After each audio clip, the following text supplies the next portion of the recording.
रहे हैं important differences. मैंने ये टोटल 14 निकाली हैं डिफरेंसेस, लेकिन ये दो पार्ट्स में डिवाइडेड हैं, राइट। तो 7 एक पार्ट में, 7 इन दी सेकंड पार्ट। ये इंपॉर्टेंट डिफरेंसेस हैं। आप ये डिफरेंसेस कर लोगे तो पूरी बुक में आपको डिफरेंस पढ़ने की ज़रूरत नहीं है, right. So let's start with the first one, intermediate goods, final goods.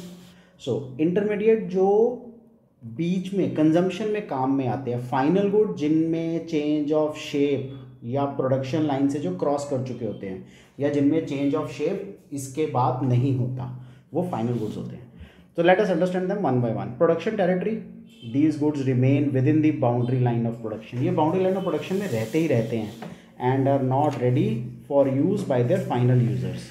अभी भी इंटरमीडिएट गुड जितने भी हैं ना, वो फाइनल यूजर्स उनको यूज़ नहीं कर पाते, वो बाउंड्री लाइन ऑफ प्रोडक्शन में रहते ही हैं। लेकिन फाइनल गुड्स कौन से हैं? ये गुड्स हैं जो बाउंड्री लाइन क्रॉस कर जाते हैं and are ready for use by their final users. जितने भी फाइनल यूजर्स हैं वो इन गुड्स को यूज़ कर लेते हैं, रेडी हैं ये, वो यूज़ कर सकते हैं इनको। Utilisation of goods, these goods में be used as raw material for the production of other goods during the accounting years. So पूरे एक साल में आप इन गुड्स को यूटिलाइज कर सकते हो कुछ और बनाने के लिए, यानी कि ये चेंज ऑफ शेप होती है इनकी कई बार। ये वो गुड्स हैं जो अब यूज़ नहीं होते as a raw material, why? ये फाइनल गुड बन चुके हैं, right. Value addition, intermediate goods में value is yet to be added to these goods. इनमें वैल्यू ऐड होती है, फर्दर वैल्यू ऐड नहीं होती in the final goods. Inclusion in national income, intermediate goods are not included in the estimation of national income. These goods are included in the estimation of national income, right?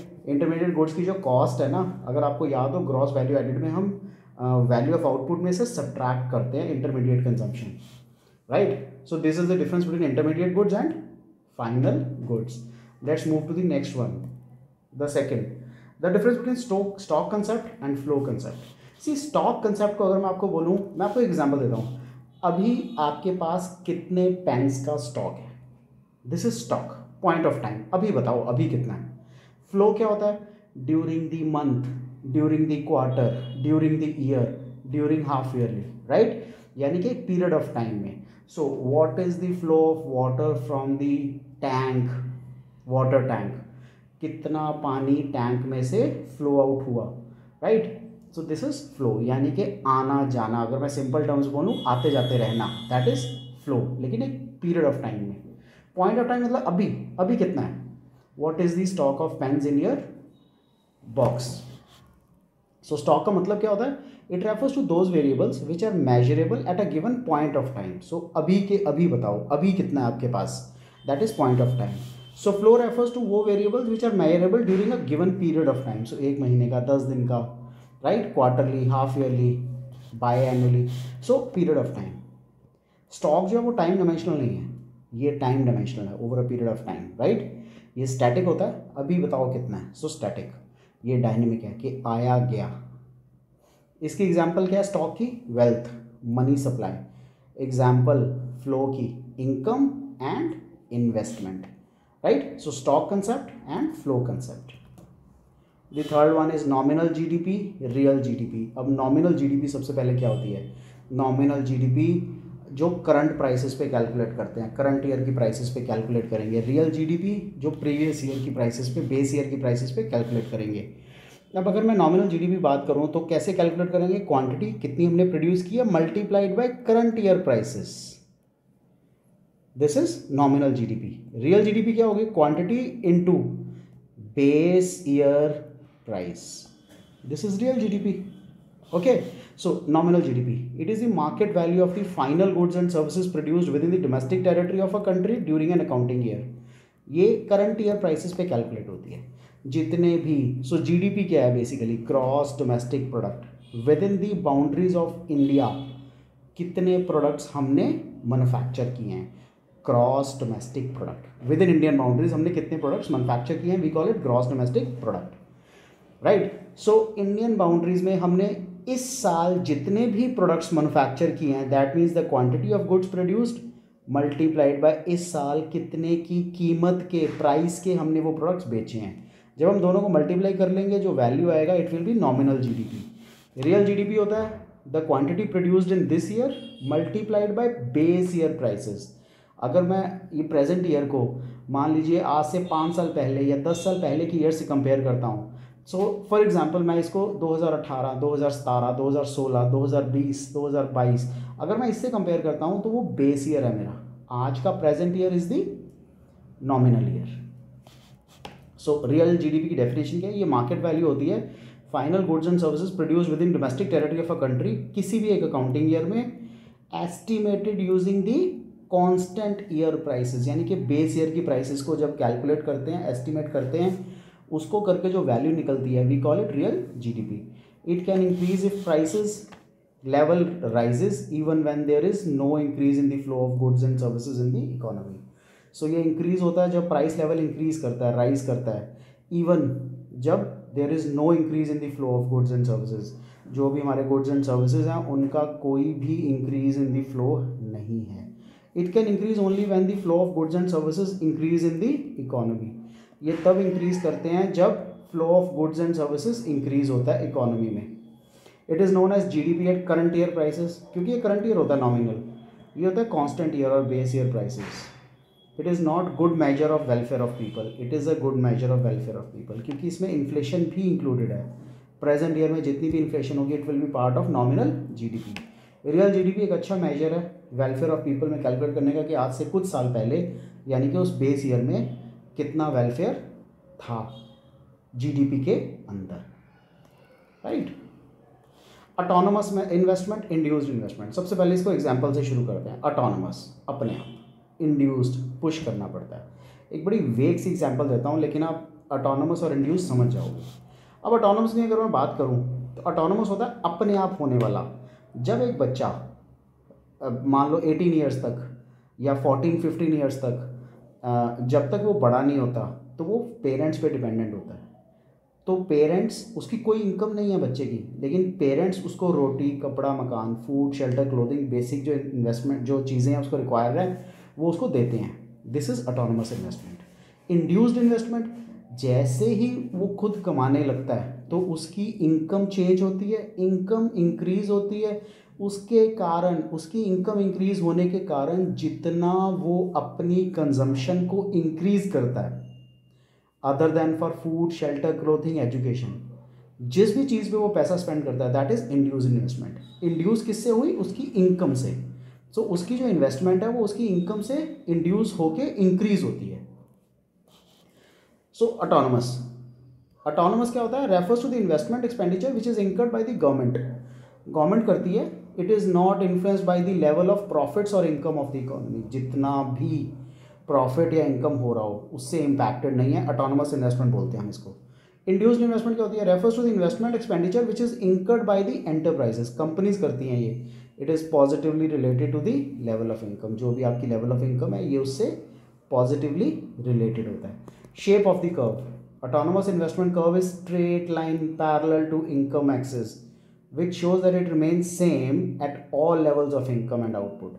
हर एक income and level पे ये same रहती है। आपकी income अगर आज 10,000 रुपये है या गवर्नमेंट की इनकम अगर आज 10,000 रुपये है तब भी सेम कंजम्पशन होगी।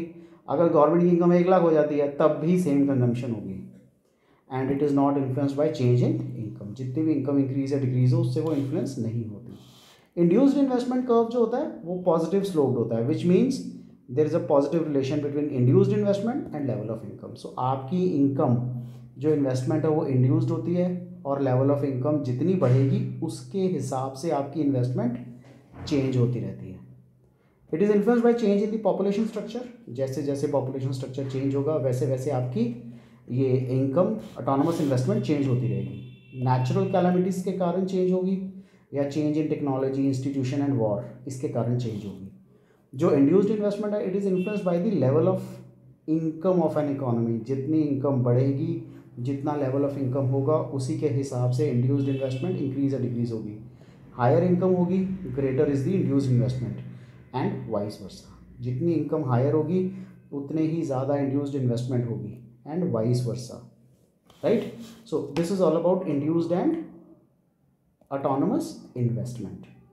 Revenue expenditure, capital expenditure. Revenue simple language में रेवेन्यू एक्सपेंडिचर जो रेकरिंग है, बार बार करते हैं हम, रेवेन्यू एक्सपेंडिचर। कैपिटल एक्सपेंडिचर जो हम बोलते हैं ना once in blue moon, so once in a longer term हम कैपिटल एक्सपेंडिचर करते हैं। रेवेन्यू एक्सपेंडिचर से क्या होता है, रेवेन्यू एक्सपेंडिचर जो है ना, it does not impact the assets and liabilities status of the government. Assets and liabilities are not increased nor decreased. लेकिन जो कैपिटल एक्सपेंडिचर है ना, it impacts on the asset and liability status of the government. Assets are raised, liabilities are decreased. See अगर आप एक land bye करते हो, अगर आप एक बिल्डिंग बाय करते हो, हम क्या बोलते हैं इसको, हम कहते हैं this is the capital expenditure. यानी कि आज तो खर्चा हुआ है, एसेट मेरे पास बढ़ गया, सो एसेट इंक्रीज हो गया। मैंने बोला ना ये रेकरिंग इन नेचर है, ये नॉन रेकरिंग इन नेचर है, once in a longer period of time.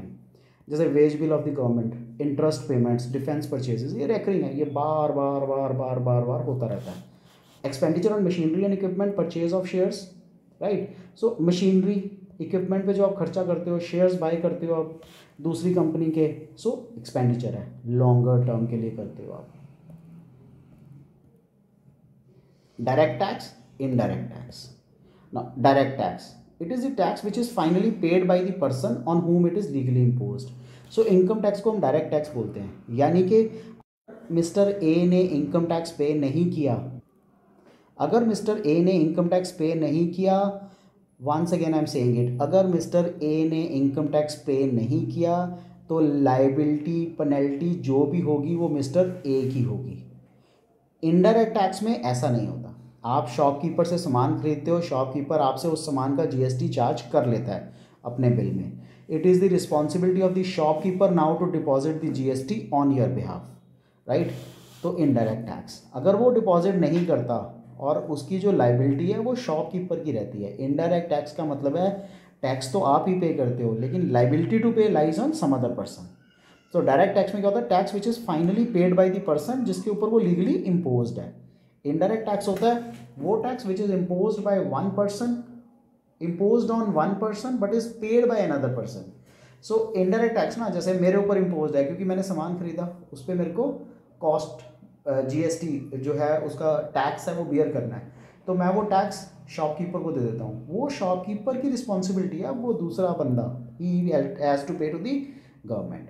Tax burden can not be shifted on other person, direct है ना, सो आपका टैक्स आपके ऊपर रहेगा। Tax burden can be shifted on another person. Income tax, corporation tax, GST and sales tax, ये indirect taxes होते हैं।